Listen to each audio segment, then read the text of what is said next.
اللہ کی مدد کا وزن آ جاتا ہے پھر وہ پلڑا ساری کائنات سے زیادہ جھک جاتا ہے، سب سے زیادہ وزنی ہوتا ہے۔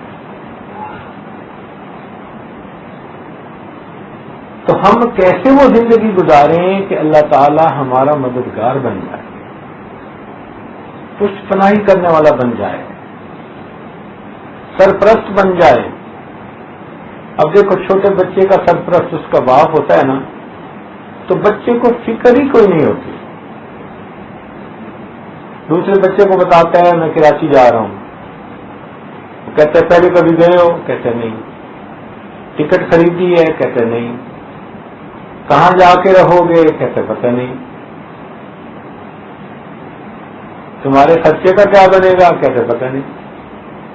تو دوسرا بچہ پوچھتا ہے کہ جب تمہیں کچھ بھی نہیں پتا تو تمہارا سفر کیسے ہوگا؟ تو مسکرا کے کہتے ہیں میں ابو کے ساتھ جا رہا ہوں۔ اب اتنی سی بات کر دینا کہ میں ابو کے ساتھ جا رہا ہوں، اس سے کسی قسم کا کوئی غم ہی نہیں۔ میری ٹکٹ بھی میرے ابو کا جو ہے نا کام ہے، میری رہائش بھی میرے ابو کا کام ہے، میرے کھانے کا خیال رکھنا بھی میرے ابو کا کام ہے، سب میرے ابو کا کام ہے۔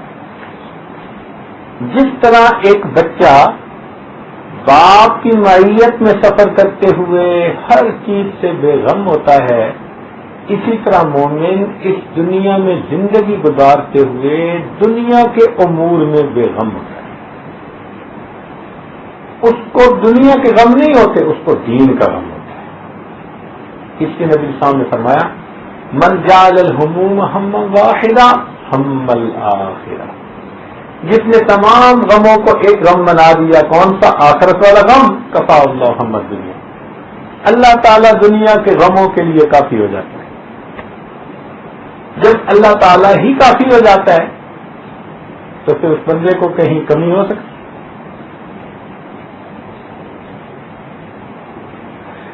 اللہ رب العزت اس بندے کے کاموں کو سنوارتے ہیں، اس کی ترتیب کو جوڑتے چلے جاتے ہیں، اس کو دنیا کے معاملات میں الجھانے کی بجائے اس کے کاموں کو اللہ تعالیٰ سلجھا دیتے ہیں۔ نتیجہ کیا ہوتا ہے کہ اس کے لیے اعمال کی نئی نئی راہیں کھلتی چلی جاتی ہیں، دنیا کے جھمیلوں سے اس کو نکالتے ہیں اور نئے نئے اعمال کی توفیقیں اس کو عطا کر دیتے ہیں۔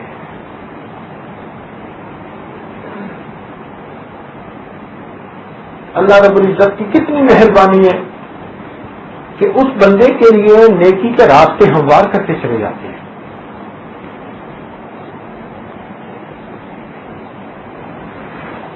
اس کو ذریعہ بنا دیتے ہیں خیر کے پھیلنے کا۔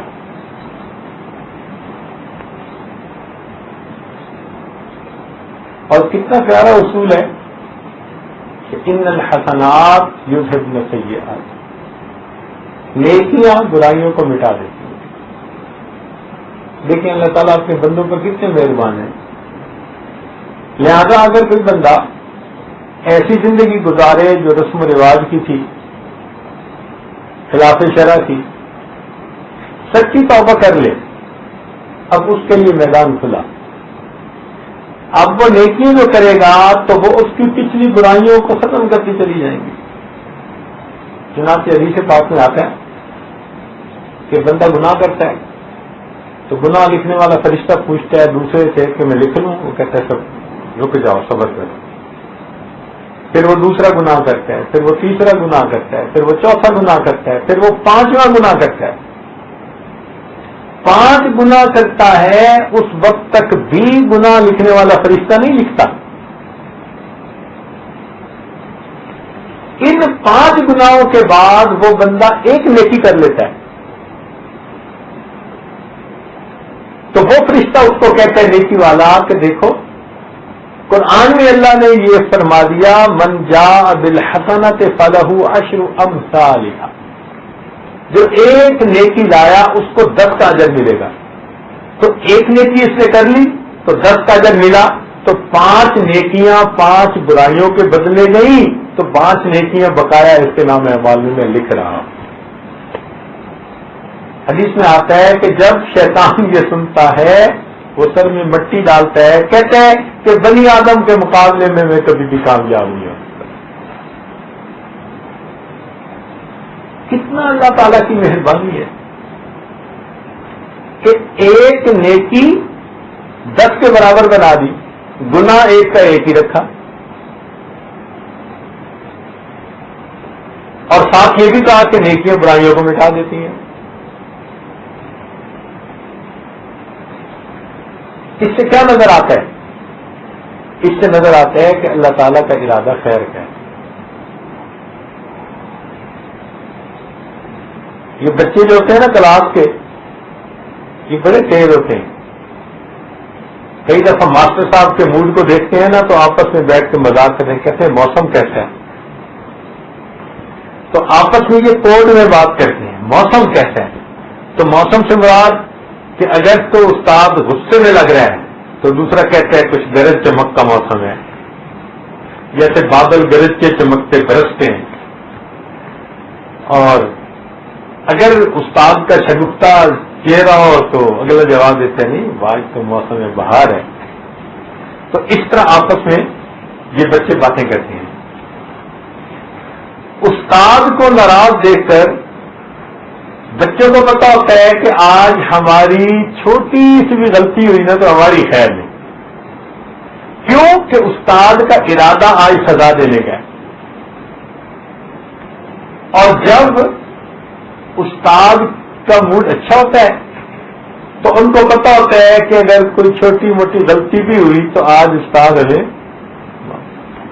یہ دفتروں میں کام کرنے والے کلرک بڑے ہوشیار ہوتے ہیں، یہ اپنے افسر کا موڈ دیکھتے رہتے ہیں، اور انہوں نے بھی اپنی مرضی کی فائلیں دبا کے رکھی ہوئی ہوتی ہیں۔ جب دیکھتے ہیں اچھا موڈ ہے تو وہ فائلیں سامنے رکھتے ہیں جو نکلوانے ہوتے ہیں کام انہوں نے، اور جن کاموں کو ریجیکٹ کروانا ہوتا ہے نیت نہیں ہوتی، اپنی کھوتی ہوتی ہے، ایسے وقت میں سامنے رکھتے ہیں جب پتہ ہوتا ہے کہ غصے میں ہے۔ اب ایک افسر غصے میں آگے سے ایک لفظ کوئی آبجیکشن کا خود لگا دیا، اس نے ویسے ہی نہ کرنی ہوتی ہے۔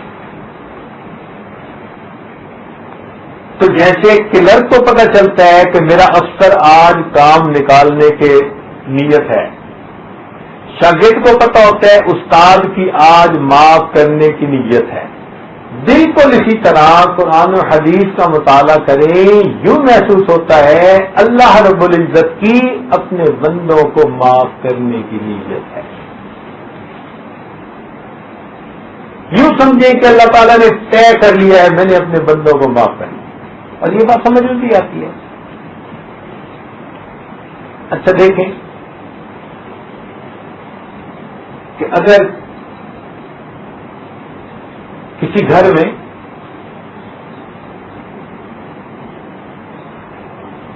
بچے ہوں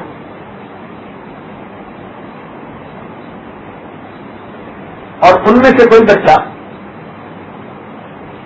رات کو ذرا صحن میں کونے میں چلا جائے اور کسی سائے سے کسی چیز سے ڈر کے بھاگے، تو جیسے ہی وہ بچہ ڈر کے بھاگے کیا گھر کے لوگ بیٹھے رہتے ہیں یا فوراً اس کی مدد کو جاتے ہیں؟ ہمیشہ مرد ہو عورت ہو کوئی بھی ہو، بچے کی آواز سنے گا رونے کی نا کہ ڈر گیا ہے تو بھاگے گا اس کو ہیلپ کرنے کے لیے۔ بھوک لگی ہے کھانا کھا رہا ہے چھوڑ دے گا، سخت نیند آئی ہوئی ہے سویا ہوا ہے نیند سے بیدار ہو جائے گا، باتیں ٹیلی فون پہ بھی کر رہا ہے نا تو کہہ دے گا کہ بھائی اچھا میں بعد میں بات کروں گا، اور پہلے بچے کو اٹینڈ کریں۔ جب ہم ایک بچے پر مہربان ہیں اور ہم محسوس کرتے ہیں کہ وہ بچہ مشکل میں ہے تو اس کی مدد کے لیے ہم سارا کچھ چھوڑ چھاڑ کے بچے کی طرف متوجہ ہو جاتے ہیں۔ تو جب کوئی بندہ اپنے گناہوں سے توبہ طائب ہو کر اپنے رب کو مدد کے لیے پکارتا ہے اور مانگتا ہے یہ دعا اللہ شیطان مردود سے میری حفاظت فرما، اللہ رب العزت کی رحمت کتنی تیزی سے متوجہ ہوتی ہوگی۔ اس لیے فرمایا کہ اگر یہ بندہ میری طرف ایک بالش چلتا ہے تو میری رحمت اس کی طرف 2 بالش چلتی ہے۔ اگر ایک قدم چلتے ہیں تو 2 قدم جاتی ہے. وَإِنْ أَتَانِي يَمْشِي أَتَيْتُهُ هَرْوَلًا. اگر یہ بندہ میری طرف چل کے آتا ہے میری رحمت اس کی طرف دوڑ کے جاتی ہے.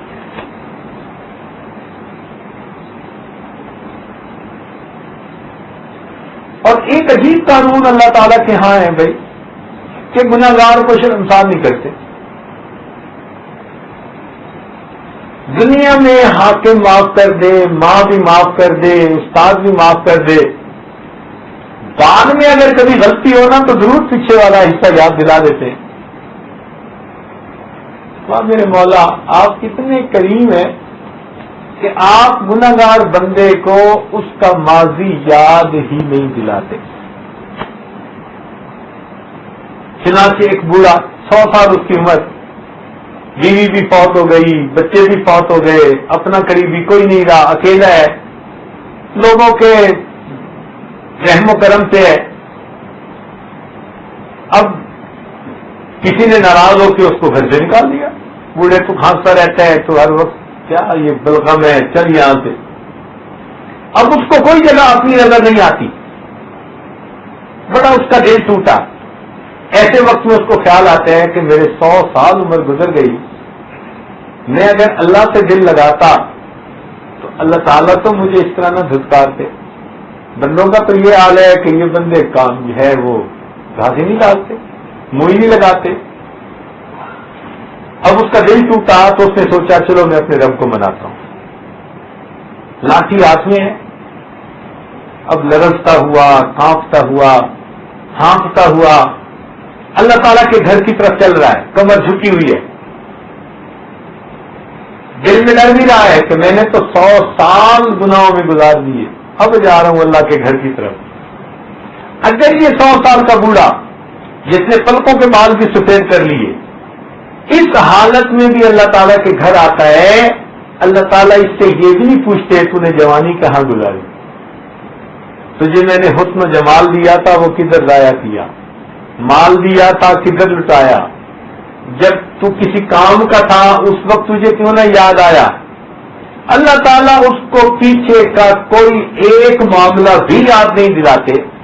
وہ بندہ اگر فقط آ کر توبہ کر لیتا ہے اس بوڑھے کی توبہ کو بھی اللہ قبول فرمائے.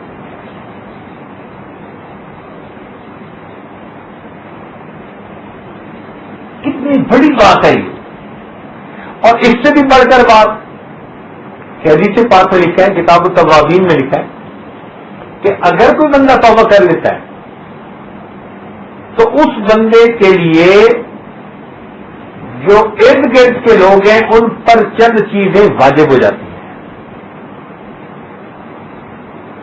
چند چیزیں, 4 چیزیں دوسرے لوگوں پر واجب ہو جاتی ہیں. جو بندہ پکی توبہ کر لیتا ہے نا تو اس کے ارد گرد والے لوگوں پر 4 چیزیں واجب ہو جاتی ہیں.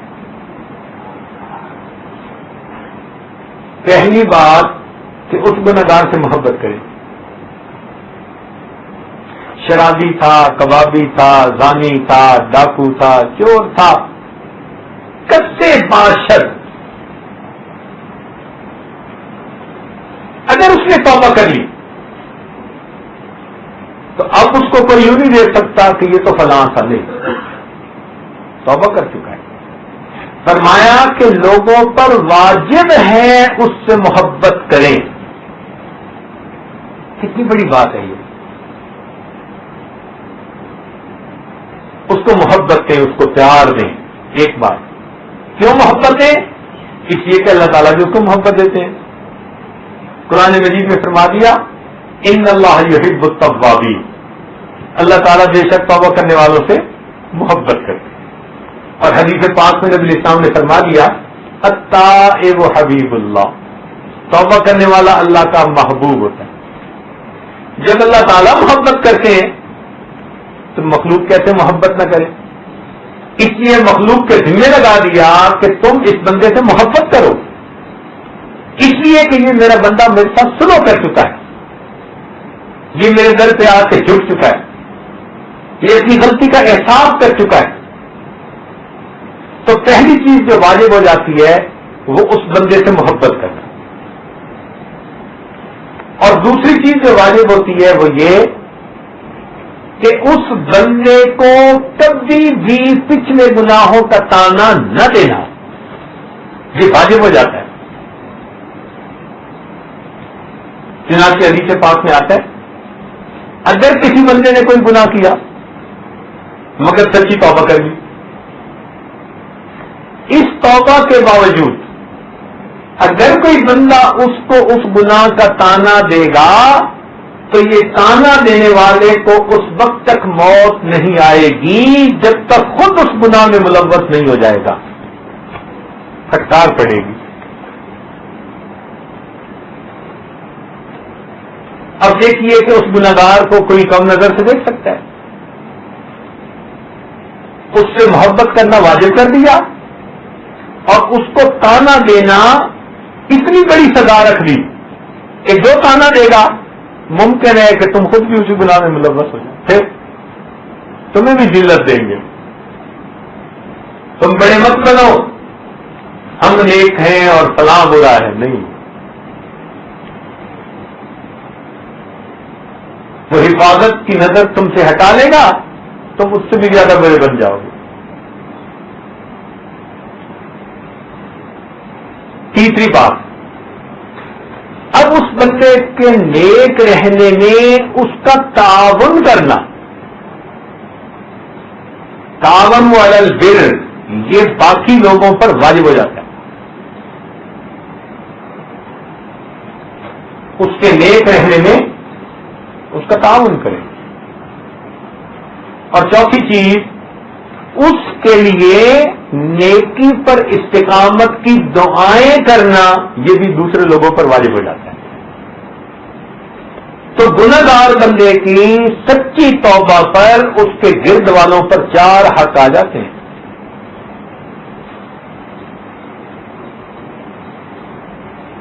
اس سے کیا محسوس ہوتا ہے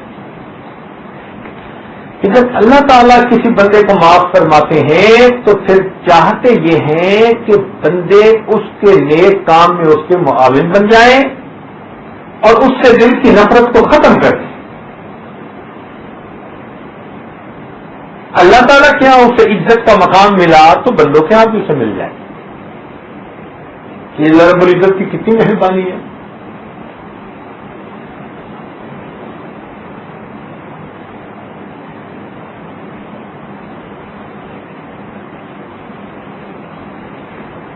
اسی لیے پروردگار عالم نے توبہ کا دروازہ ہر وقت کھلا رکھا ہے۔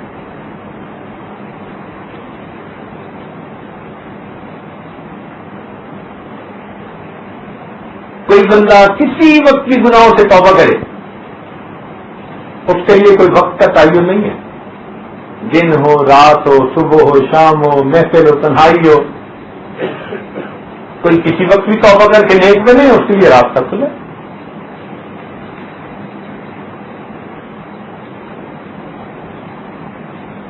تو اگر وہ پہلی زندگی میں گناہ کر چکا ہے، اس کو چاہیے کہ اب توبہ کی تو اب نیکیاں زیادہ کرے تاکہ اس کے پچھلے گناہ سارے مٹا دیے جائیں۔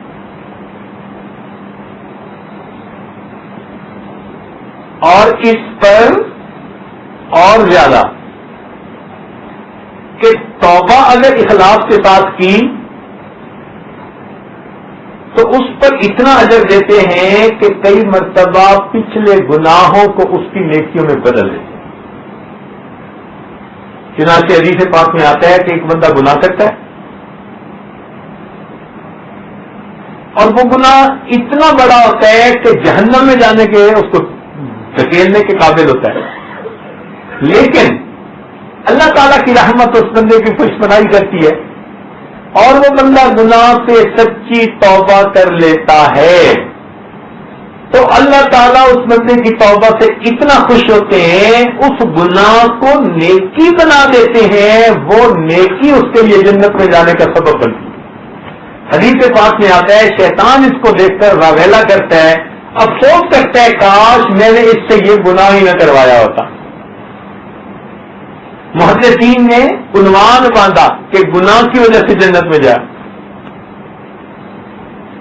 یعنی گناہ سبب بن رہا ہے جنت میں جانے کا، ابتدا میں تو گناہ ہی تھا، مگر توبہ ایسا عمل ہے کہ گناہ کیا، اس گناہ کو اللہ تعالیٰ نے مائنس کو پلس بنا دیا اور اس بندے کو جنت عطا کی۔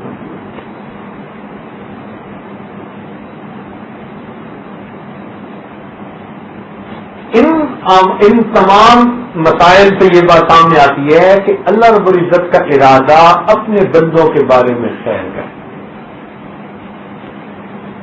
اس لیے کہ الخلق عیال اللہ، مخلوق اللہ کی عیال ہے، اللہ تعالیٰ کو اپنے بندوں پر بہت ہی رحمت اور شفقت ہے، تو وہ چاہتے ہیں کہ میرے بندے سیدھے رستے پہ آئیں اور مجھ سے فائدہ اٹھانے والے بن جائیں، میری رحمتوں سے حصہ پانے والے بن جائیں۔ اس لیے دین کو سیکھنا بہت بڑی بات ہے۔ آج جو عورتیں پردہ نہیں کرتی نا، وہ کہتی ہیں دین بڑا مشکل ہے، ان کو پردہ مشکل نظر آتا ہے، ان کو گھر میں بیٹھنا مشکل نظر آتا ہے، کچھ لوگوں کو رشوت سے بچنا مشکل نظر آتا ہے، کچھ کو سود سے بچنا مشکل نظر آتا ہے۔ چنانچہ کچھ لوگوں سے یہ آپ سنیں گے کہ دین بڑا مشکل ہے، بڑی پابندیاں ہی ہیں۔ اللہ تعالیٰ فرماتے ہیں کہ وما جعل علیکم فی الدین من حرج، اللہ تعالیٰ نے تمہارے لیے دین میں کوئی حرج ہی نہیں بنایا۔ فرماتے ہیں یرید اللہ بکم اليسر ولا یرید بکم العسر، اللہ تعالیٰ تمہارے ساتھ آسانی کا ارادہ کرتا ہے، تنگی کا ارادہ ہی نہیں کرتا۔ تو اللہ تعالیٰ تو یہ فرماتے ہیں اور بندہ کہتا ہے کہ یہ تنگیاں ہی تنگیاں۔ وجہ کیا ہے بھائی؟ اس کی وجہ یہ ہے کہ جس بندے نے گاڑی کی ڈرائیونگ سیکھی ہوئی ہو نا، وہ ڈرائیونگ کو انجوائے کرتا ہے۔ اگر فرض کرو لاہور سے گجرا والا جانے تو اس کی کوشش ہوگی میں ڈرائیو کروں۔ بھائی آپ کیوں کرتے ہیں؟ کہتے نہیں بس مجھے ڈرائیونگ کا مزہ آتا ہے۔ تو ایک وہ بھی بندہ ہے جس کو ڈرائیونگ کا مزہ آتا ہے، اور جس بندے نے ڈرائیونگ نہیں سیکھی اس کو گاڑی کی سیٹ پہ بٹھا دو ڈرائیور کی اور تو گاڑی چلا تو خوف سے ہی اس کا جو ہے وہ رنگ پیلا ہو جائے گا، پسینے آ جائیں گے، مصیبت میں پڑ جائے گا، محنت کرے گا کہ مجھے خدا کے لیے اس سے نکالو بھائی، کہیں نہیں مت نکلو، کہے گا نہیں جی میرے لیے تو مصیبت ہے۔ تو ایک بندے کے لیے اس سیٹ پہ بیٹھنا راحت ہے، دوسرے بندے کے لیے اس سیٹ پہ بیٹھنا مصیبت ہے۔ فرق کیا ہے؟ جس نے سیکھا اس کے لیے راحت ہے، جس نے نہیں سیکھا اس کے لیے مصیبت ہے۔ دین کا بھی یہی ہے، جس نے علم پڑھا دین سیکھا اس کے لیے دین پہ چلنا راحت ہے، اور جس نے دین کو سیکھا ہی نہیں اس کے لیے دین پہ چلنا مصیبت۔ وہ بھی ٹھیک کہتے ہیں، وہ بھی ٹھیک کہتے ہیں۔ یہ جو مدارس ہیں ان میں نبی علیہ السلام کی احادیث پڑھائی جاتی ہیں، قرآن پڑھایا جاتا ہے، قال اللہ اور قال الرسول پڑھایا جاتا ہے، یا دوسرے لفظوں میں یوں کہہ سکتے ہیں کہ ان جگہوں پر دین سکھایا جاتا ہے۔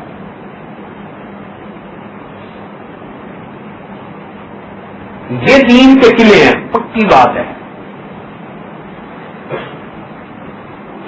اگر یہ مدارس نہ ہوتے تو نبی علیہ السلام سے جو دین آج محفوظ شکل میں ہم تک پہنچا وہ محفوظ شکل میں نہ پہنچتا۔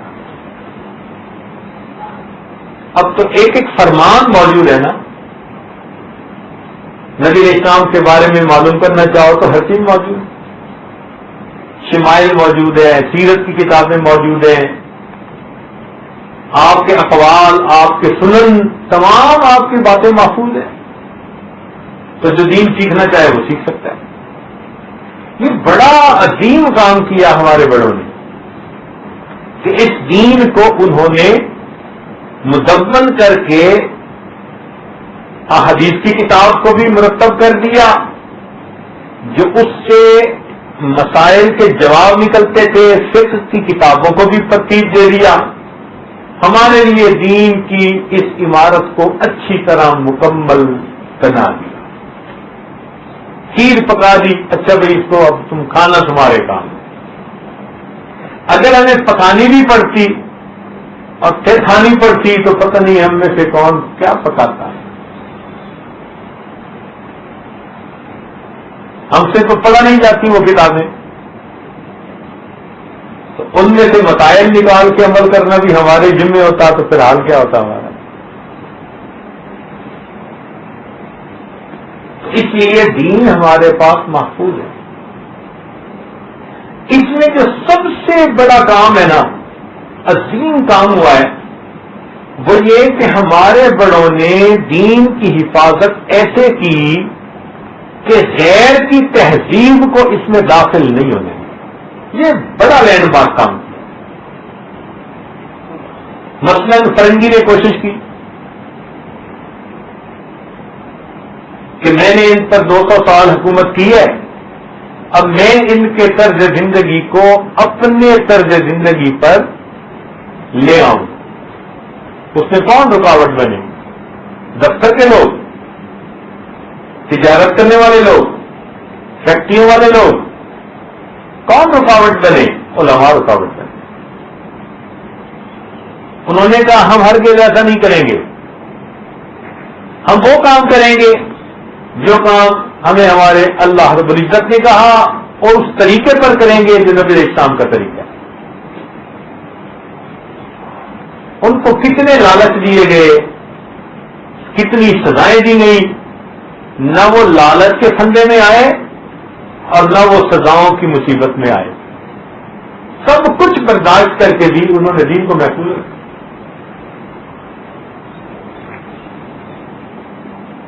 بھائی 14,000 بڑے بڑے علماء تھے جن کو قتل کیا گیا تھا. 14,000. اور اگر ٹوٹل مجموعہ لیں دہلی سے لے کر پشاور تک تو 32,000 علماء بنتے ہیں جن کو شہید کیا گیا.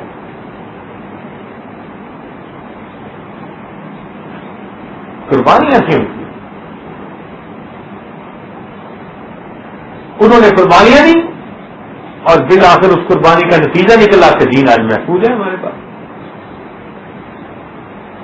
پوری دنیا میں آپ ڈھونڈ کے دیکھ لیں، جتنا دین کا ادب اور دین کی محبت آپ کو اس ملک میں ملے گی اتنی اور کہیں نہیں ملے.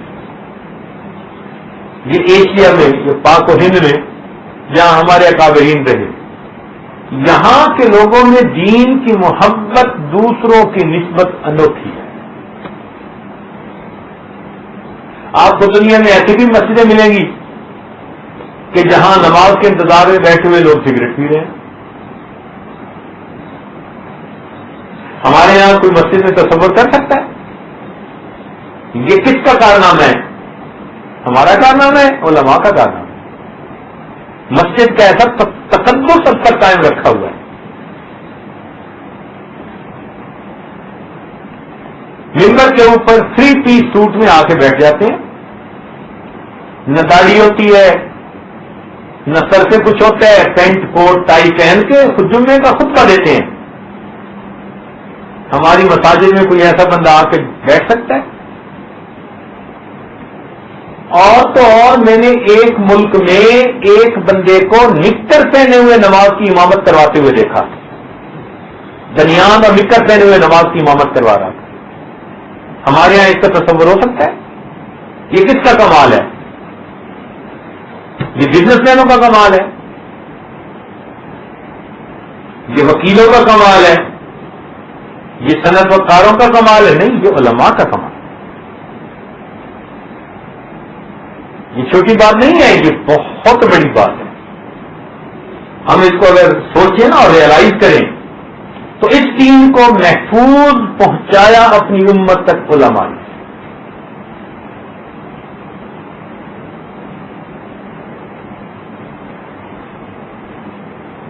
اور الحمدللہ کہ یہ سلسلہ اسی تک قیامت تک چلتا رہے. تو جہاں بھی دین کا کوئی مدرسہ ہے یوں سمجھ لیں کہ وہاں دین کا چشمہ موجود ہے. تو نبی علیہ السلام کو کتنی خوشی ہوتی ہوگی، آپ کی روح مبارک کو کتنی خوشی ہوتی ہوگی.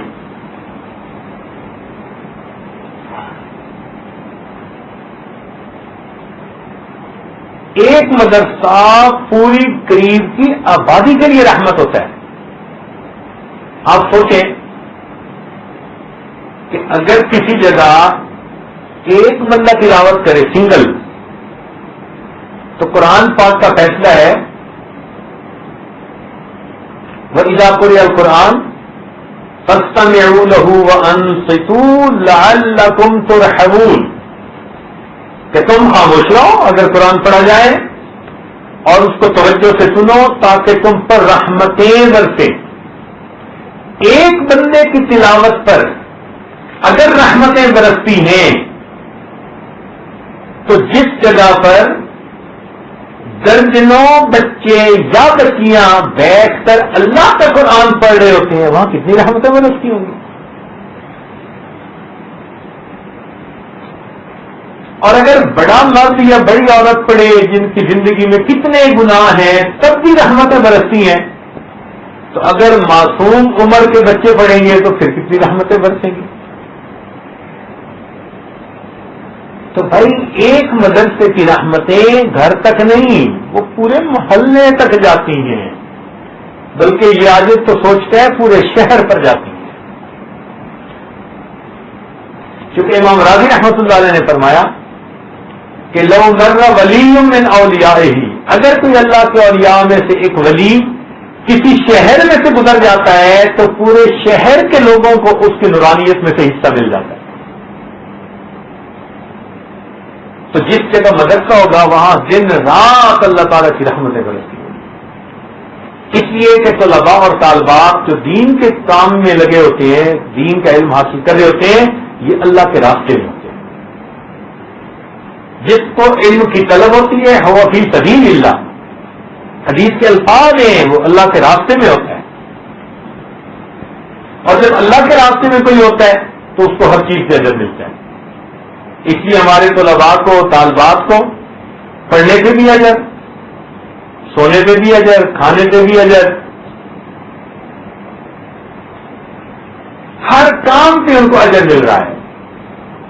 ہاں اتنا ہے کہ کوئی کام خلاف شرع نہ کرے.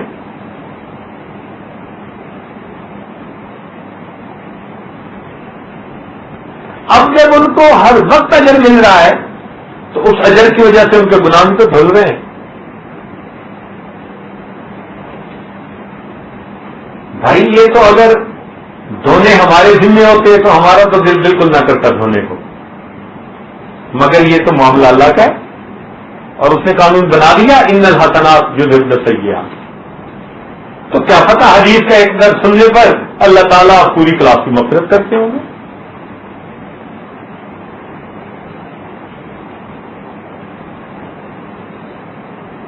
اخلاص کے ساتھ اگر طلباء وقت گزارے، تقوی پرہیزگاری کے ساتھ وقت گزارے تو سمجھ لے کہ ان سے افضل کوئی نہیں ہوتا. سفیان ثوری رحمۃ اللہ علیہ نے فرمایا اگر نیک نیت ہو تو طالب علم سے افضل کوئی نہیں ہوتا. عبداللہ بن مبارک رحمۃ اللہ سے پوچھا گیا کہ حضرت اگر آپ کو زندگی کے آخری لمحے میں کہا جائے کہ اب آخری لمحہ ہے کچھ کر لیں تو کیا کریں گے؟ فرمایا میں علم کو حاصل کروں گا. آخری عمل جو زندگی کا ہے کون سا کریں گے؟ کہنے لگے میں علم حاصل کروں گا.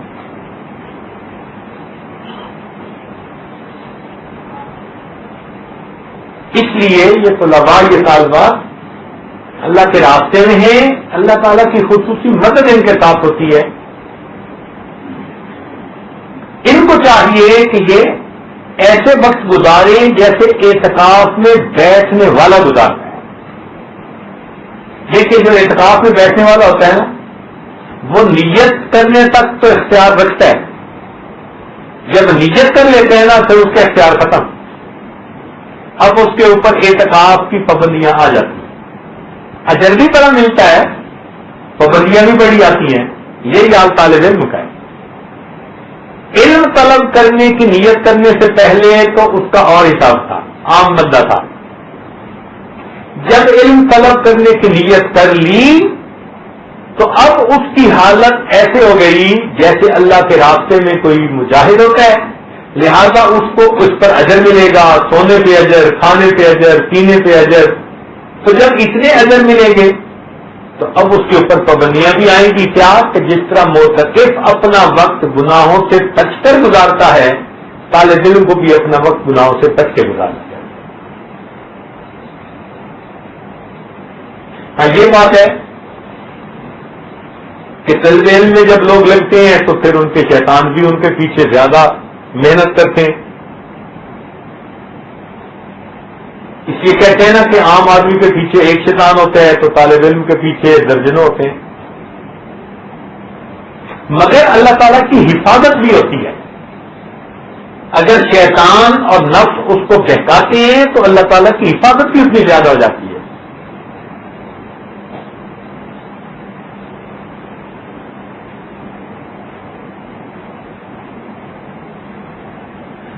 انہی کچی عمارتوں میں، انہی لکڑی کے بنے ہوئے ڈسکوں پہ، انہی بنی ہوئی چٹائیوں پہ بیٹھ کے پڑھنے والوں نے یہی حدیث کی کتابیں پڑھی ہیں اور دین محفوظ ہو گیا ہے.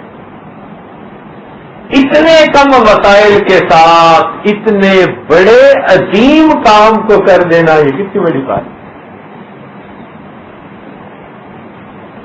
قیامت کے دن ایک طرف یونیورسٹی والے کھڑے ہوں گے، ماربل اوپر نیچے جہاں لگے ہوتے ہیں، ایئر کنڈیشن کمرے ہوتے ہیں، کیا کیا تماشے ہوتے ہیں، اور دوسری طرف یہ طلباء ہوں گے، ان کے کندھوں پہ چٹائیاں ہوں گی. کیا کرتے تھے؟ اللہ آپ کے محبوب کا فرمان پڑھا کرتے تھے. کہاں سوتے تھے؟ ایئر کنڈیشن کمروں میں نہیں، اللہ عام گھروں میں سوتے، عام مدارس میں سوتے تھے. کیا کھاتے تھے؟ اللہ جو پک جاتا تھا، پیش ہو جاتا تھا، ہم صبر شکر خوشی کے ساتھ اللہ کی نعمت سمجھ کے کھا لیتے تھے. تو اس لیے یہ بہت عظیم کام ہے. ہمارے حضرت رحمۃ اللہ علیہ، حضرت مرشد عالم رحمۃ اللہ علیہ اپنی زندگی کے آخری دنوں میں ہر بیان میں مسجد مدرسے کا تذکرہ ضرور کرتے تھے. فرماتے تھے کہ مساجد مکاتب، مساجد مکاتب، یوں فرماتے تھے، مساجد مکاتب، مساجد مکاتب، بس یہ میرے دو کام ہیں، مساجد مکاتب، مساجد مکاتب. اور فرماتے تھے کہ تم سمجھتے ہو کہ میں مساجد مکاتب کیوں کرتا رہتا ہوں؟ اس لیے کہ یہ دین کے قلعے ہیں. سمجھ رہے ہو؟ تم میں سے کوئی نہیں سمجھ رہا. یوں فرماتے تھے کہ سمجھ رہے ہو، تم میں سے کوئی نہیں سمجھ رہا. یہ مساجد مکاتب یہ دین کے قلعے ہیں. اس لیے آج کے دور میں ان کا وجود ہمارے لیے رحمتوں کا سبب ہے. جتنے لوگ مدارس کی تعاون کرنے والے ہوں گے یہ سب اس میں سے حصہ پائیں گے، سب اس میں سے حصہ پائیں گے کہ وہ مدارس کے معاونین ہوں گے، اس کار خیر کا سبب بنیں گے. لہذا حدیث پاک کا مفہوم ہے کہ جس بندے نے دنیا کا سوال کیا، یعنی فقیر ہے، روٹی مانگی، محتاج فقیر تھا، اس کا سوال جس نے پورا کر دیا تو اس پر تین بندوں کی مغفرت ہوتی ہے، کمانے والے کی، پکانے والی کی، اور فقیر تک روٹی پہنچانے والی. تو ایک سائل کا سوال پورا کرنے پر کتنوں کی مغفرت ہوئی؟ تین کی مغفرت ہوئی. لیکن ایک ہے دین کا سوال پوچھنا استاد سے. اس سوال پوچھنے پر حدیث پاک کے مطابق 4 بندوں کی مغفرت ہوتی ہے. ایک اس سوال کرنے والے کی مغفرت سب سے پہلے، روٹی کا سوال کرنے والے کی مغفرت کا تذکرہ نہیں ہے، دینے والوں کا تذکرہ ہے. وہ دنیا کی چیز تھی. یہ دین ہے.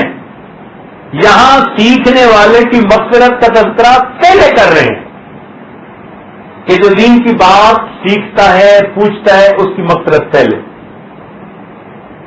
پھر دوسری بتانے والے کی مغفرت ہو جاتی ہے، پھر تیسرا جو قریب سننے والے بیٹھے ہیں ان کی بھی مغفرت ہو جاتی ہے، اور چوتھی جو ان سب سے محبت رکھنے والے ہیں ان کی بھی مغفرت ہو جاتی ہے.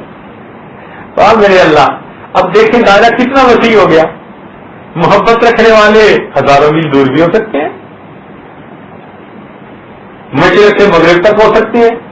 اس کا مطلب ہے کہ مدارس کے معاونین جہاں بھی ہوں گے ان کو مدرسے کے بچوں کی تعلیم پانے کے عمل کا اجر وہیں بیٹھتے ہوئے اللہ عطا کرتا ہے. کتنا عظیم کام ہے.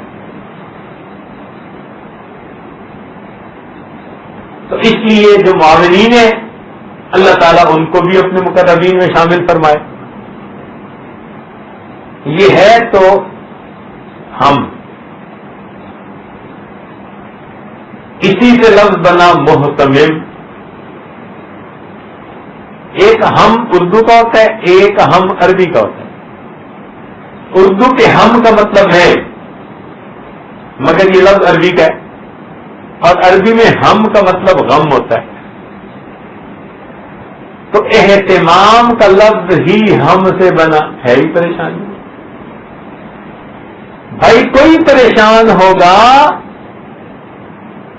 تو اس کے بدلے میں کچھ لوگ ہوں گے جو پرسکون بیٹھ کر پڑھیں گے.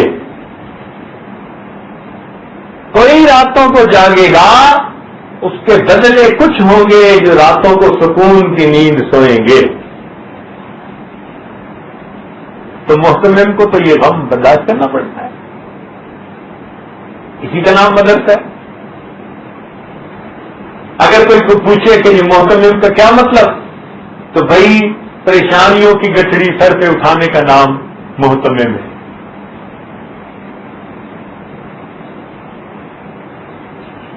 پریشانیوں کی گٹھڑی سر پہ اٹھانے کا نام محتمم ہے.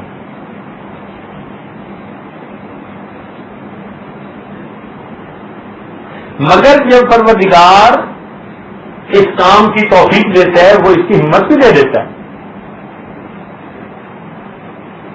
وہ اٹھانے کا طریقہ بھی دے دیتا ہے، وہ نبھانے کی توفیق بھی دے دیتا ہے.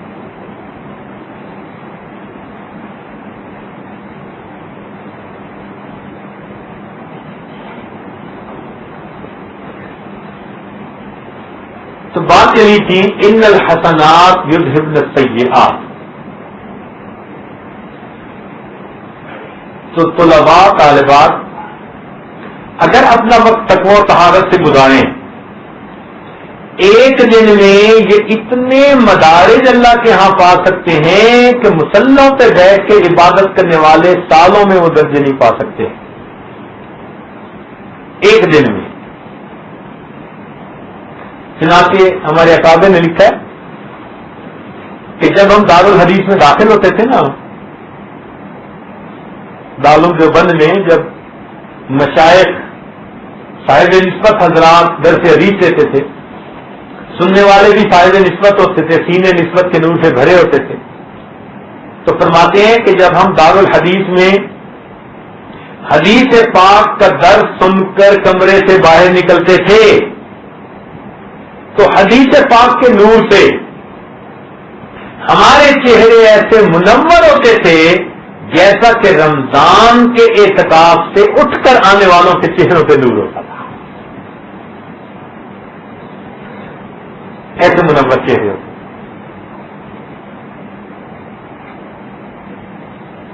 تو حدیث پاک کی کلاس میں بیٹھنے والی طالبات باوضو ہو کے بیٹھے، ایسے بیٹھے جیسے کہ اگر نبی علیہ الصلوۃ والسلام کی محفل میں بیٹھنے کی سعادت نصیب ہوتی تو جتنے ادب سے اس وقت بیٹھتے ایسے حدیث پاک کی محفل میں بیٹھنا چاہیے.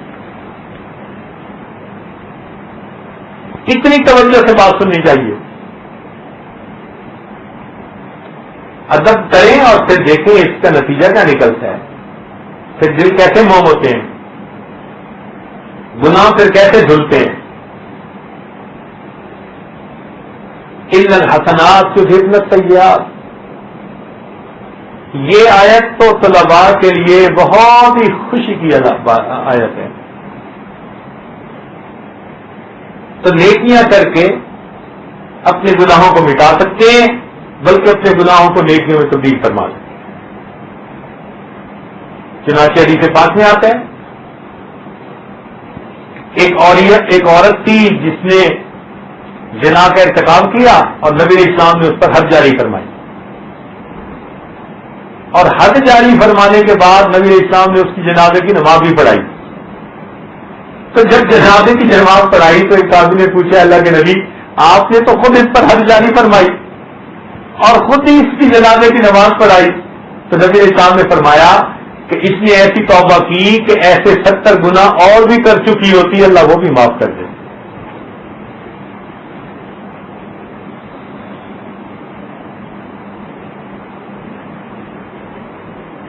فقی ابوالعلی سمرقندی رحمۃ اللہ علیہ نے ایک عجیب واقعہ لکھا ہے.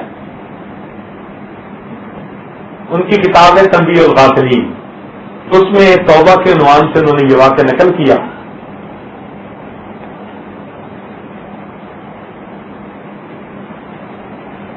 دوسری کتابوں میں بھی یہی واقعہ ہے، تھوڑے سے تفصیل میں فرق ہے، مگر اوور آل سب کا مدعا ایک ہے.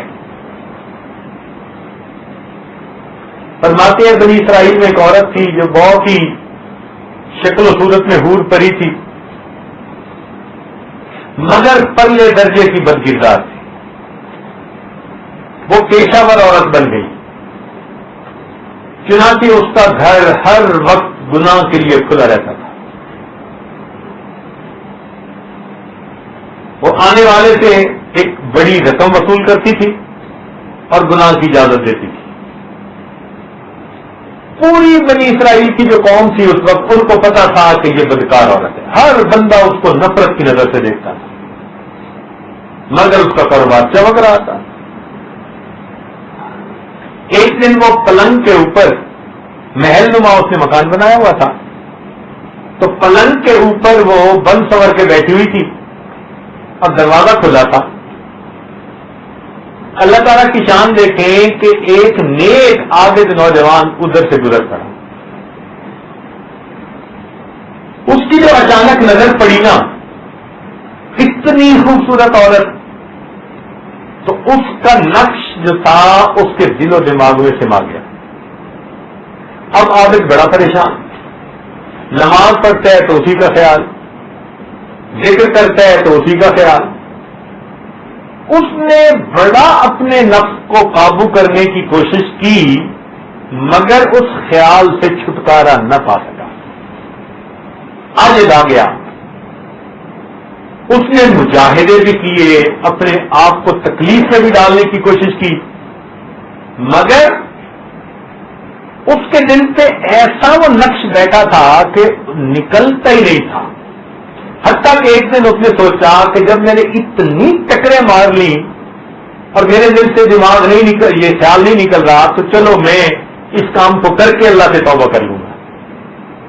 لو جی، اس نے اپنا مال اسباب کچھ جو تھا بیچا اور اتنی بڑی رقم جو تھی نا وہ اس نے اکٹھی، اتنی بڑی رقم اکٹھی کر کے وہ بالآخر اس گھر جا پہنچا. اس کو رقم کی ادائیگی کی، اس نے بستر پر بٹھا لیا. جب یہ اس کے پاس اس کے بستر پر جا کر بیٹھا اور اس کی طرف اس نے دیکھا، ہاتھ بڑھایا، تو اس کی ہوئی نیکیاں جو تھی نا پیچھے، اس کی برکتیں ظاہر ہوئی کہ اس کے دل میں یہ خیال آ گیا کہ میں جو کچھ کر رہا ہوں یہ میرا پروردگار بھی تو دیکھ رہا ہوگا. میں جو کر رہا ہوں میرا پروردگار بھی تو مجھے اس حال میں دیکھ رہا ہوگا کہ مصلی پہ بیٹھنے والا اب کہاں آگے بیٹھا ہے. تو اس کے اوپر سب کو بھی تالی ہو گئی.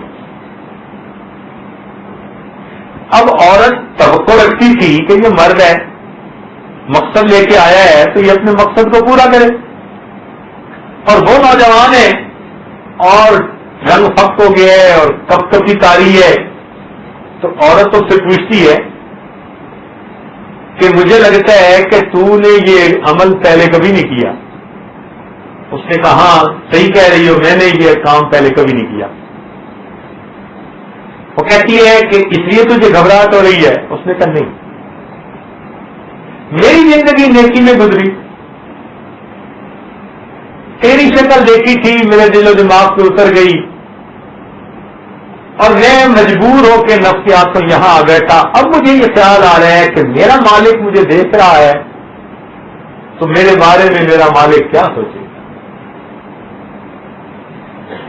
اس پر اس نے کہا کہ جو پیسے میں نے دیے بھائی وہ بھی تجھے حلال ہے اور مجھے یہاں سے جانے دے. اب جب بغیر اس کام کے کیے یہ نوجوان اٹھنے لگا نا تو اس عورت کے لیے یہ انوکھی سی بات تھی. تو وہ پوچھتی ہے تو کون ہے؟ اس نے بتایا میں فلاں نام ہے، فلاں بستی سے ہوں، اور وہاں سے اٹھ کے چلا گیا. اللہ تعالیٰ کی شان دیکھیں کہ نوجوان تو چلا گیا، مگر جو چند لمحے اس بدکار عورت کے پاس بیٹھا اس کی بھی برکت ظاہر ہو گئی.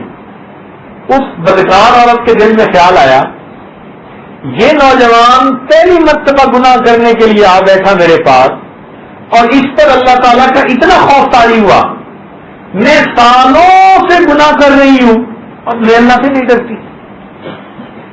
اب اس کے دل میں بھی نا یہ احساس پیدا ہونا شروع ہو گیا، حتیٰ کہ ایک دو دنوں میں یہ خوف اتنا غالب آیا کہ اس نے دل میں پکی نیت کر لی کہ میں اب اس کام کو چھوڑ دوں.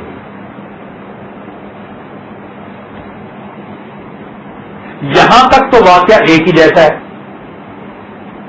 تھوڑی سی تفصیل کا فرق ہے. دوسری کتاب میں لکھا ہوا ہے کہ اس نے سوچا کہ میں نے توبہ کرنی ہے تو میں چلو حضرت موسیٰ علیہ السلام کے پاس جاتی ہوں. تو یہ اس کے گھر سے نکلی اور حضرت موسیٰ علیہ السلام کے پاس گئی. اللہ تعالیٰ کی شان کہ حضرت موسیٰ علیہ السلام اس وقت مردوں میں بیٹھے ہوئے کوئی نصیحت کی بات کر رہے تھے، وعظ کر رہے تھے. یہ کچھ دیر تو انتظار کرتی رہی اور کچھ دیر کے بعد یہ حضرت موسیٰ علیہ السلام کے قریب جانے لگی کہ میں حضرت سے پوچھتی ہوں کہ مجھے توبہ کا طریقہ بتائیں. اب اس کو تو قوم کا ہر بندہ جانتا تھا. جب حضرت موسیٰ علیہ السلام نے دیکھا نا کہ فلاں عورت مجمع میں میری طرف آ رہی ہے تو ان کے چہرے سے بھی ذرا ناگواری کے آثار ظاہر ہوئے. بے موقع کا مسئلہ تھا نا، اس کو مردوں کے محفل میں مجمع میں اس طرح تو حضرت موسیٰ علیہ السلام کے پاس آ کے نہیں پوچھنا چاہیے تھا.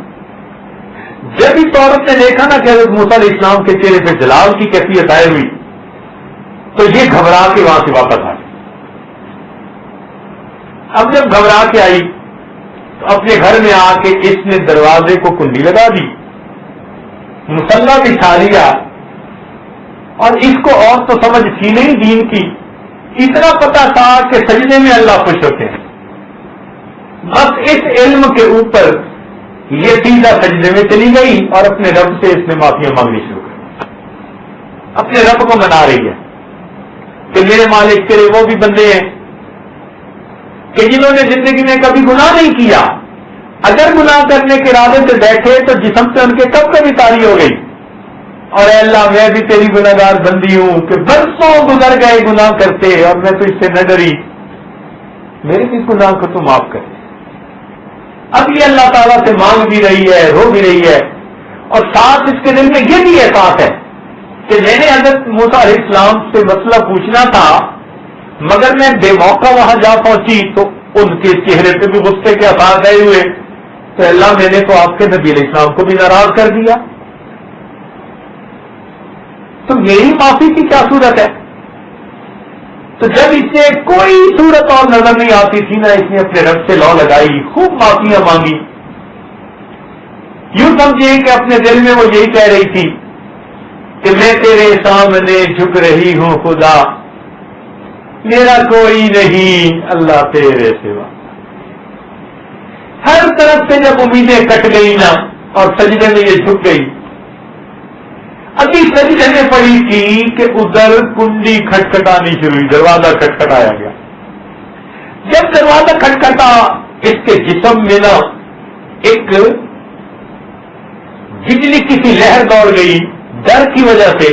یا اللہ, اس دروازے کو میں نے اتنے سال غیروں کے لیے کھلا رکھا, آج میں نے اس دروازے کو بند کیا اور تیرے سامنے سجدے میں آ پڑی ہوں, پھر کوئی دروازہ کھٹکھٹا رہا ہے, پھر کوئی مجھے گناہ کی طرف بلا رہا ہے, پھر کوئی گناہ کا مطالبہ کرے گا میرے پاس آ کر.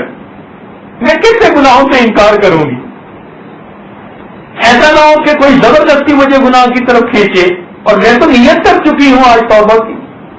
اب ادھر سے دروازہ زیادہ کھٹکھٹایا جا رہا ہے اور اتنا یہ زیادہ اللہ کے سامنے رو رہی ہے, اللہ میری توبہ کو ٹوٹنے نہ دے. میں دل میں ارادہ کر چکی ہوں اللہ اب اس توبہ کو ٹوٹنے نہ دے. جب زیادہ دروازہ کھٹکھٹایا گیا تو سجدے سے اٹھی اور اٹھ کر آ کر اس نے دروازہ کھولا اور پوچھا کہ طلبہ کون ہے دروازہ کھٹکھٹانے والا؟ دروازہ کھول کے دیکھتی ہے کہ حضرت موسیٰ علیہ السلام. اللہ کے پیغمبر اسلام, آپ مجھ بدکار عورت کے دروازے پر؟ فرمایا ہاں, تم محفل میں آ رہی تھی تو بے موقع تھا, میرے چہرے پہ جلان ظاہر ہوا. جب میں نے نصیحت ختم کی اللہ تعالیٰ کی طرف سے یہ وحی نازل ہوئی کہ میرے پیارے پیغمبر اسلام, میری ایک عورت, میری ایک بندی جو مجھ سے جو ہے دور تھی, غافل تھی, مجھ سے سلو کرنے کے لیے آج تیرے پاس سیکھنے آئی تھی, مگر موقع نہ تھا تو آپ نے ناگواری کا اظہار کیا, وہ واپس چلی گئی. میری اس بندی کو آپ بتا دیجیے کہ میں اس بندی سے خوش ہوں اور میں نے اس کی توبہ کو قبول کر لیا. حضرت موسیٰ علیہ السلام نے اس کو جا کر خوشخبری دی. وہ عورت پھر سجدے میں جا گری, ہے مولا ساری زندگی جس دروازے پر غیر آتے رہے آج میں نے اس کو بند کیا غیروں سے, تو تو نے اس دروازے پہ وقت کے نبی کو آ کر کھڑا کر. کتنا قدردان ہے اللہ, تو کتنا مہربان ہے. چنانچہ اس عورت نے سچی توبہ کر لی, نیکی پر زندگی گزارنے لگی. اب عورت ذات تھی, اس کو ہر طرف سے لوگ جو تھے وہ پھر برائی پر اکساتے. اس نے دل میں فیصلہ کیا کہ میں اس آبادی کو ہی چھوڑ دیتی ہوں تاکہ مجھے پہچاننے والا بھی کوئی نہ ہو. چنانچہ اس نے چادر اپنے اوپر لی اور چادر لے کے, اور ایک خادمہ تھی ساتھ, اس کو لے کے وہ اس آبادی سے نکل کے چلی گئی. اس کے دل میں خیال آیا کہ ایک نوجوان میرے پاس آیا تھا جو مجھے چاہتا بھی تھا, میں کیوں نہ اسی کی بستی میں چلی جاؤں, ہو سکتا ہے کہ وہ میرے ساتھ نکاح کرنے سے آمادہ ہو جائے تو میری زندگی نیکی میں گزر جائے گی. چنانچہ یہ پوچھتی پوچھاتی اس کی بستی میں جا پہنچی. جب اس کی بستی میں گئی تو انہوں نے بتایا کہ اس نوجوان کا تو فلاں جگہ گھر ہے. یہ اس نوجوان کے گھر گئی. جب وہ نوجوان سامنے آیا تو فقیر رحمت اللہ علیہ لکھتے ہیں کہ اس عورت نے اس نوجوان کو دیکھ کر چہرے سے نقاب ہٹا دیا. جیسے ہی اس نے چہرے سے نقاب ہٹایا اور اس عادی نوجوان نے اس کا چہرہ دیکھا تو اس کے دل و دماغ میں وہی منظر گھوم گیا. وہ جو گناہ کی نیت سے اس عورت کے پاس آ کر بیٹھا تھا, بس وہ نقشہ ذہن میں آتے ہی اس پر اللہ تعالیٰ کا ایسا پھر خوف طاری ہوا, اس نے اسی وقت کلمہ پڑھا اور نوجوان کی روح نکل گئی. نوجوان کی وفات ہو گئی. اس عورت کو بڑا صدمہ ہوا, اس کا بڑا صدمہ ہوا. خیر جب اس کی تجویز و تقسیم سے فارغ ہوئے, 3 دن گزر گئے, تو اس عورت نے اس کے گھر والوں سے مشورہ کیا اور ان کو بتا دیا کہ میں اس نیت سے آئی تھی اس نوجوان سے نکاح کرنے کے لیے. تو گھر والوں نے کہا کہ ہاں بھائی وہ تو فوت ہو گیا, ہاں اس کا ایک بھائی ہے. اس کے بھائی سے پوچھا گیا تو اس نے کہا میں اس سے نکاح کر لیتا ہوں. چنانچہ اس عورت نے اس کے بھائی سے نکاح کیا, اللہ نے اس کو صاحب اولاد بنایا. فقیر مولوی سمرقندی رحمت اللہ لکھتے ہیں کہ اس عورت کی توبہ ایسی قبول ہوئی, اللہ نے اس کی نسل سے بنی اسرائیل کے 7 پیغمبروں کو پیدا فرمایا.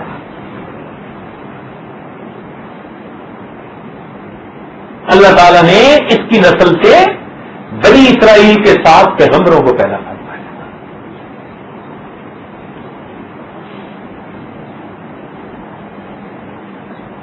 تو جو پروردگار اتنا کریم ہو کہ سچی توبہ کرنے والوں کو اللہ رب العزت دیکھو کتنا اپنا قرب عطا فرماتے ہیں. اس لیے حدیث پاک میں آتا ہے کہ جب گنہگار بندے کو اللہ کے فرشتے غصے کی شکل غصے کی نظروں سے دیکھتے ہیں,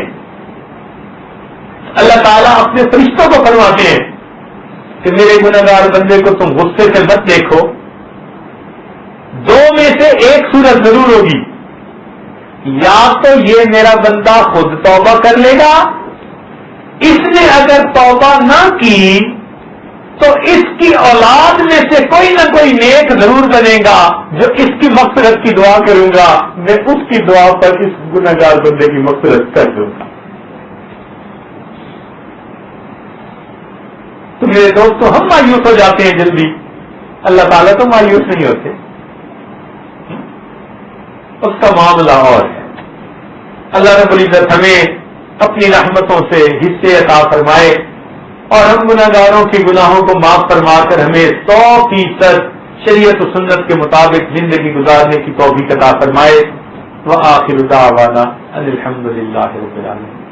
تھوڑی دیر کے لیے مراقبہ کر لیجیے, آنکھوں کو بند کر لیجئے, سر کو جھکا لیجئے. دنیا اور جو کچھ دنیا میں ہے اس سے ہٹ کر کے اللہ تعالیٰ کی یاد میں ڈوب جائیے. آنکھوں کو بند کیجیے.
یا تیرا تذکرہ کرے ہر شخص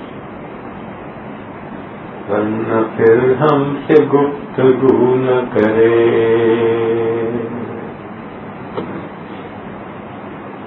یا تیرا تذکرہ کرے ہر شخص ورنہ پھر ہم سے گفتگو نہ کرے.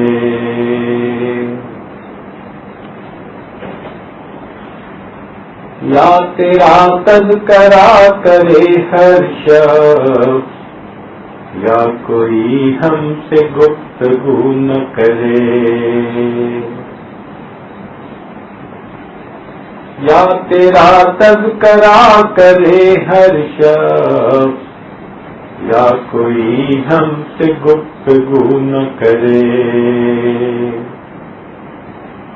دیکھ لے جلوہ تیرا جو ایک بار غیر کی پھر وہ آرزو نہ کرے. دیکھ لے جلوہ تیرا جو ایک بار غیر کی پھر وہ آرزو نہ کرے. یا تیرا تذکرہ کرے ہر شخص یا کوئی ہم سے گفتگو نہ کرے. دیکھ لے جلوہ تیرا جو ایک بار غیر کی پھر وہ آرزو نہ کرے. تیری چوکھٹ کا مانگنے والا شکوے دنیا کے روبرو نہ کرے. تیری چوکھٹ کا مانگنے والا شکوے دنیا کے روبرو نہ کرے، یا تیرا تذکرہ کرے ہر شخص، یا کوئی ہم سے گفتگو نہ کرے، تیری چوکھٹ کا مانگنے والا شکوے دنیا کے روبرو نہ کرے،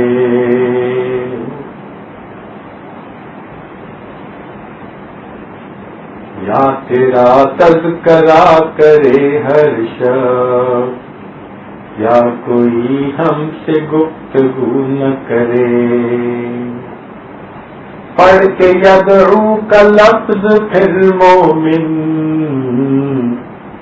کیسے جنت کی جستجو نہ کرے، پڑھ کے یدعو کا لفظ پھر مومن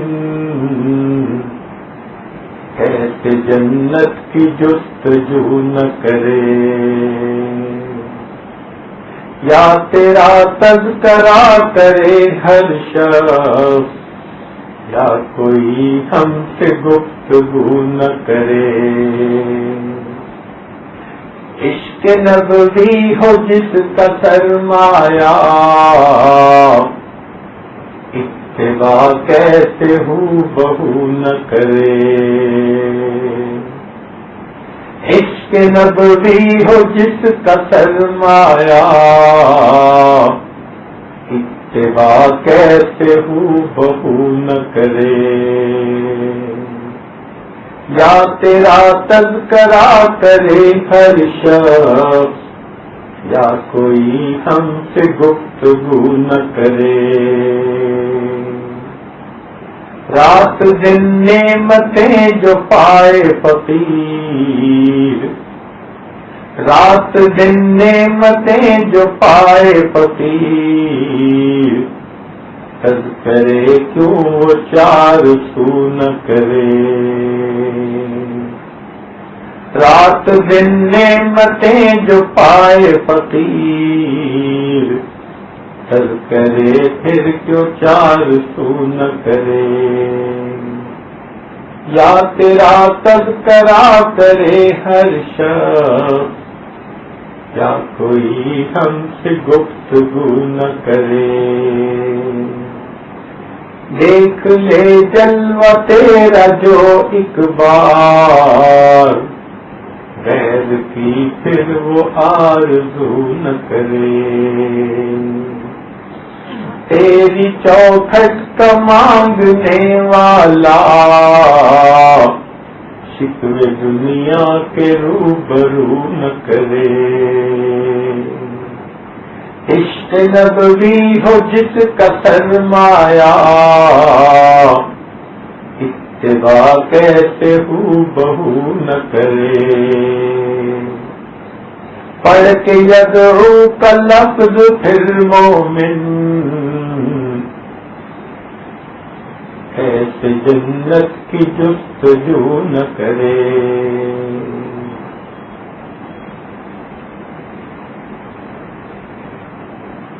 لا الہ الا اللہ سبحان ربی العظیم، اللهم صل على سيدنا محمد وعلى آل سيدنا محمد وبارك وسلم، ربنا ظلمنا أنفسنا وإن لم تغفر لنا وترحمنا لنكونن من الخاسرين، اے مالک ہم آپ کے عاجز مسکین بندے ہیں، ہمارے گناہوں کو معاف فرما، ہماری خطاؤں سے درگزر فرما، ہمارے عیبوں کی تجاوز فرما، اللہ ہماری نگاہوں کو پاک فرما، ہمارے دلوں کو صاف فرما، ہمارے سینوں کو اپنی محبت سے لبریز فرما، اپنے عشق کی آتش ہمارے سینوں میں پیدا فرما، میرے مالک انہوں نے دعاؤں کے لیے کہا، سب کی نیک حاجات کو پورا فرما، اے اللہ اس جامعہ کو دن دگنی رات چوگنی ترقی نصیب فرما، اللہ اس کی جو ضروریات ہیں اپنے غیبی خزانوں سے پوری فرما، اہل خیر کو متوجہ فرما، اور اے اللہ جو جس کی تعمیری تعلیمی ترقی میں اے اللہ جو بھی ضروریات ہیں اپنے غیبی خزانوں سے پوری فرما، اے اللہ اس ادارے کو مینارہ نور بنا، اور اس کے فیض کو دنیا کے کونے کونے میں پہنچا. جتنی بھی پڑھنے والی طالبات ہیں، یہ طلباء ہیں، اللہ سب کو اپنے مقبول بندیوں اور بندوں میں شامل فرما. میرے مولا ہم بہت گناہ گار ہیں، خطا کار ہیں، اس میں جو بھی رکاوٹیں ہیں اللہ سب کو دور فرما. اللہ اس میں جو بھی ضرورتیں ہیں اپنے غیبی خزانوں سے پوری فرما. اے اللہ اس ادارے کو بری نظر سے محفوظ فرما، برے اثر سے محفوظ فرما، جادو ٹونے سے محفوظ فرما. اے اللہ فتنے فساد سے محفوظ فرما. اپنی رحمتوں کی ٹھنڈی چھاؤں نصیب فرما. پڑھانے والیوں پڑھانے والوں کی محنتوں کو بھی قبول فرما. اور میرے مولا اس کے بدلے ہمیں اپنی رضا نصیب فرما. اے اللہ جو اس کا اہتمام انتظام انسرام چلا رہے ہیں اللہ ان کی محنتوں کو قبول فرما، اور اس کے بدلے اللہ ان کو اپنے مقبول بندوں میں شامل فرما. میرے مولا ہماری ان دعاؤں کو اپنی رحمت سے قبول فرما. آج کی اس محفل میں جو دور قریب سے دوست احباب آئے اللہ سب کے آنے کو قبول فرما.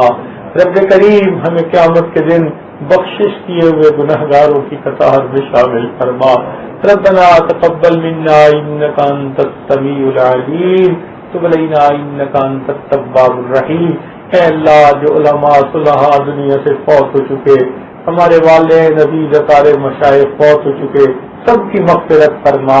جن کی آپ نے مغفرت کر دی قرب کے اعلیٰ درجات عطا فرما. میرے مولا دین کا کام جہاں بھی ہو رہا ہے، جس شکل میں بھی ہو رہا ہے جو آپ کے ہاں اللہ مقبول ہے، اللہ اپنی رحمت کے ساتھ ان سب کو قبول فرما اور ان کی برکتیں عطا فرما، اور اس کے بدلے پوری دنیا میں ہدایت کی ہواؤں کو عام فرما. اے اللہ جہاں جہاں مسلمان پریشان ہیں سب کی پریشانیوں کو دور فرما. مالک آپ کے محبوب کی امت پریشان ہے، اللہ ان پریشانیوں کو دور فرما. اور اے اللہ اپنی رحمت سے ہمیں اس دنیا میں دین کی محنت کے لیے قبول فرما، اور آخرت میں اپنے محبوب کے قدموں میں جگہ نصیب فرما. صلی اللہ تعالی علی حبیبہ سیدنا محمد وآلہ واصحابہ اجمعین برحمتک یا ارحم الراحمین.